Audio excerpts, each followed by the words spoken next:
రోజు తెల్లవారుజామున లేచి పోలిపాడ్యం పూజని చాలా చక్కగా చేసుకున్నానండి. పోలీస్ వర్గమునికి వెళ్ళే కథను చదువుకుని అక్షింతలు వేసుకున్నాను.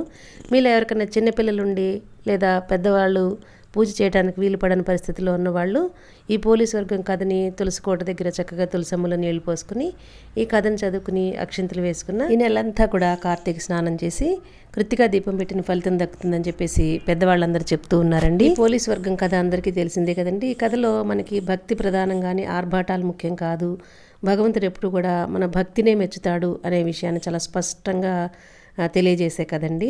ఈ కథ అన్ని స్త్రీల వ్రత కథల పుస్తకాల్లో ఉంటుంది. ఒకసారి చదువుకుని అక్షింతలు వేసుకోండి, చాలా మంచిదన్నమాట.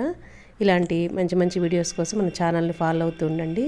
మన ఛానల్లో ఒక్కసారి మన వీడియోస్ని విజిట్ చేసి మీకు నచ్చితే కనుక మన ఛానల్ని సబ్స్క్రైబ్ చేసుకోండి. Thank you for watching.